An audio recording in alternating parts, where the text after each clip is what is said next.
muscular. Chillax, chillax.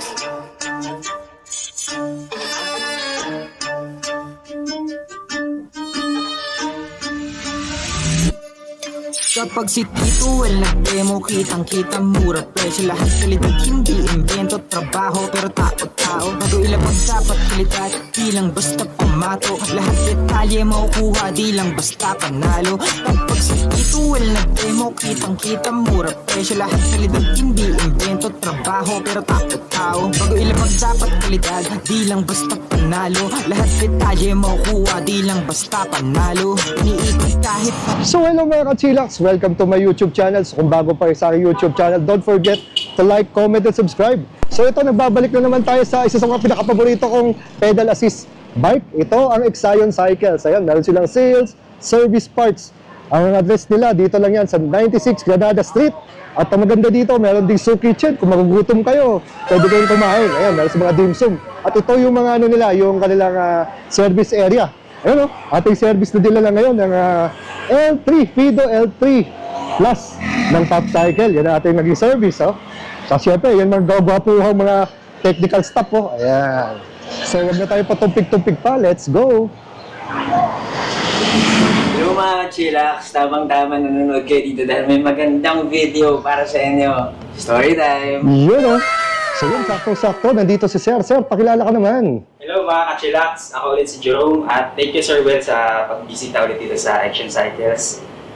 And ayun, ito na nga yung gustong puntahan ni Sir Well ngayon. Bago to, di ba? Oo, ito yung bago naming model sa Nacto Philippines. Ito yung tiyatawag naming Nacto Steady. Nacto Steady, ba? So, ang number one dyan na naka-full specs niya is step through na siya na folding. Step through. And then, aluminum frame na din yung frame niya. Parang may ganito kayo dati, no? Pero ang pagkakaiba, steel pa yata yung dati. Actually, before, nagdala na kami. Pero this time kasi is, i-develop namin yung bagong specs or dinala na namin yung pinakabagong specification dito sa Pilipinas. Oh, nice. So, it comes with the step through aluminum frame, folding siya. So, pwede nyo tupiin itong bike na to kung gusto nyo isakay sa mga sasakyan, sa bus, or anything kung saan siya gusto dalhin. And then, it comes with fat tire na din, 20 by 3 inch yung nilagay namin gulong. Perfect pa din dito sa, alam na, yung Philippine road condition natin. Tama, tama. So, hindi siya ganun kataba, hindi din ganun kataas, para, ano pa din, abot pa din ng mga rider natin. And then, yung motor niya is 500 watt motor pa din with a peak power of 750 watt with 48 volts and 12 amperes na yung battery niya. So, anong range dito, sir? Kaya niya mag 60 to 80 kilometer na range. Wow, not bad. So, medyo yun yung highlight ng motor niya. And then, when it comes to brake naman, we use Famros Pro hydraulic brakes pa din na e-bike rated na. So, this one is powerful brakes na talaga na designed for e-bike na katulad na ganito. So, mas malakas na yung stopping power niya. And ito yung bagong Nacto na colored LCD. Yun, ganda na yun sa LCD. Mas compact na siya, mas maliit. Then, kompleto na yung mga details na kailangan mo sa e-bike. Nice. So, anong top speed dito, sir? Ang top speed dito, Sir Well, at level 5, kaya niya mag 35 to 40 km per hour. So, kailangan pa din natin i-limit at 30, 35. Hindi kailangan ng license and registration. Tsaka para safe na rin, no? Kasi matuli na rin naman kasi talaga yung 30 to 40. Yes. Pedal assist siya with throttle, but mas maganda siya gamitin kapag pedal assist. Ito ba, sir, may brake light o ano lang to? Yung parang... actually, hindi pa siya brake light, sir, eh. Pero this one is connected na din sa battery mo. Parang siyang built-in na tail light. Namamatay ba to? May switch ba para patayin? Kapag in-off mo yung bike, mag-off din siya. So, parang naka-ano siya? Built-in na siya. Built-in na pag naka-on, naka-on din siya. Naka-on din siya. For added visibility na din. Correct. So, pero hindi nga lang pala siya tail light. Brake light. Di pa siya brake light. Tail light pala siya. Ayan, and then Yun, comes with the new core na din namin, yung classic silver, white saddle, Kasi ito, sir, ano yung ano to? 6-speed na din po siya. 6-speed. Yung train niya.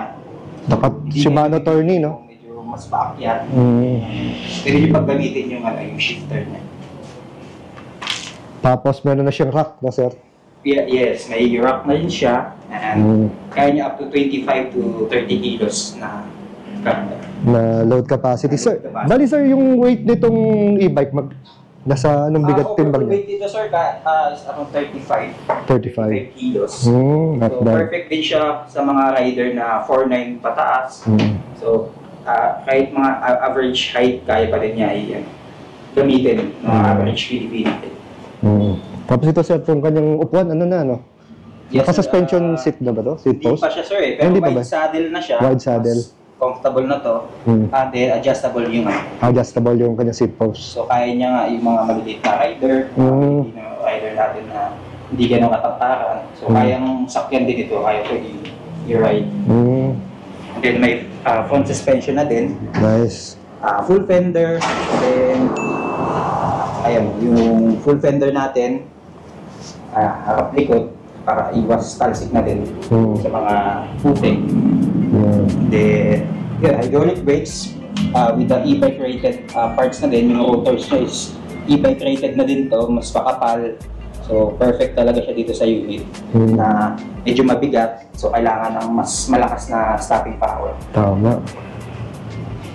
Ilaw and then busina, meron siya. So yan, tapos ito na siya ng kailangan mo. Pakita ka sir nung ilaw niya. Ilaw. Yun, no? So yan, may kasama na siyang ilaw tsaka busina. Ito ba sir, LED na ba to? O LED na din siya. LED Ano niya, light na rin to? Ilaw. Yun. So, yun yung specs namin dito sa Nactus Table. Pwede makikita sir kung paano tiklopin to? Sige sir. Yan, para at least makita nila kung ano itsura pag naka-fold. Foldable ba yung pedal? Ayun, foldable pedals. Ayun.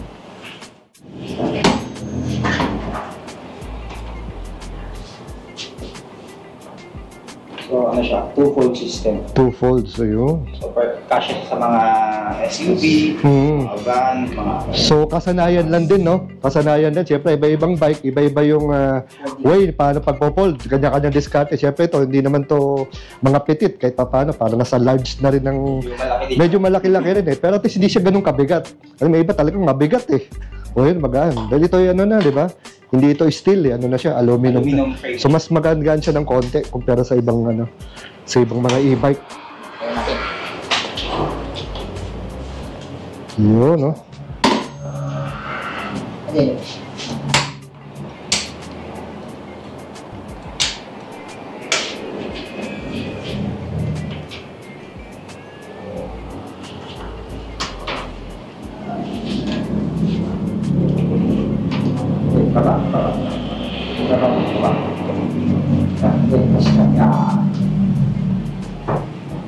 Yung pinakasusian ng baterya, may siyang side stand, foldable pedal. So almost same, no? Pero ang maganda dito, ito ay aluminum frame na. And ang ganda nun ng kanyang ano, pindutan. Yes, no? Small colored LCD. Colored LCD. Kasi dati parang yung ano lang, no? Simple lang. Analog lang, oo. Ito medyo maganda na ang kanyang ano. Nice. Yeah. So sir, pinaka-antay ng lahat. Anong SRP natin ito? Yan, so yung regular price namin is 74,000. And then, actually wala pa kaming stocks dito sa ngayon. Launch pa lang namin siya dito sa Pilipinas. Nice. May kita na din yung unit na to sa website namin. And then, pwede nyo na siyang i-pre-order. Kapag pre-order nyo siya, nakaless kami ng 30% discount. Wow, laki. Sa unit na to kapag i-pre-order nyo siya. Yun. Maging total na lang niya, pre-order price niya is 51,800. Wow. Yan, pre-order nyo na tong unit na to, may kita nyo na po siya sa website. Pinost na namin to sa website namin. So regarding naman sir sa ano, warranty nito? Ganun pa din yung warranty namin sa Nactus. 1-year warranty sa battery, sa motor, sa mga electrical components. And then, free na din yung PMS namin kapag bago pa lang. Yung first PMS mo, free yan dito sa... Yun. So, nagpo-problemahin sa mga servicing, available din sa amin yung mga parts, mga upgrades. So, yun, available po sa amin. Naman yung mga nagtatanong pagka nababaha daw yung mga ganitong mga e-bike. Ayun nga, yung bike na to is water resistant, hindi po siya waterproof. Oo. Kahit sino namang mga e-bike, di ba? Pagka, pwede mo siyang i-ride sa ulan, pwede siyang mabasa, pwede mo siyang i-bike wash. Oo. Iwasan nyo lang po yung malubog talaga siya sa baha or mababad siya sa baha, mababad siya sa ulan ng matagal. So, mataas kasi yung tendency na makasukan siya ng tulog. Oo. So, pero overall, kung i-ride mo siya sa ulan, Kuya, bigla ka inaabot, di ba? Kalagitnaan, nasa kalagitnaan, biglang bumagyo. Pero di naman ganun kalalim yung baha. Kaya naman. kaya naman niya, hanggat maaari po, yun ang paabutin talaga sa motor, sa battery, na Lubog talaga, oo. So, in case na mangyari po sa inyo yan, dalhin niyo lang po dito para ma-check natin yung unit. Para Kunwari, kung talagang hindi na, hindi sinasadya, talagang nailusong ng konti, para at least, kasi di mo naman malalaman, di ba? Agad-agad na, uy, napasukan na pala yung hub nito, di ba? Or kaya mangyari po yun, i-off nyo lang po yung bike, and then, mas maganda po mapacheck nyo dito sa mga service center. Tama ba, pag kunwari, nasa baha ka, patayin mo na lang muna, magmano-mano ka na lang ng bike, pwede ba yun? Huwag mababa. Oo. Or, kung kaya nyo pang maiwasan yung baha, ibang way pa kayo. Maganda, para maano lang, para hindi talaga siya masubmerge sa tubig, no? Masubmerge tayo totally. Pero pagka uulanan, yan, pwede po kasi water resistant naman siya. Ayan. Sige, sir, ano ba pwede nating i-waste para madaling makita itong shop nyo dito? Ayun, pwede nyo pong i-pin or i-hanapin sa Google Map, Action Cycles. Dito lang kami sa 96 Granada Street, Barangay Valencia, Quezon City. Ayan. Or Action Cycles lang po. Pwede nyo, hindi kami message sa Facebook page, Action Cycles, kung may iba pa kayong tanong. Ayan. So again, sir, maraming salamat sa pagpapaulak mo sa aking mga chillax. Till the next time. Thank you po, Sir Bel, sa pagbisita dito sa Action Cycles. Ayan. O sir, bago sa mag-shot. Mga tropang kulit. Ayan, no? Ayan. O sir, ano? Shout out! Shout out sa lahat ng Grab. Ayan.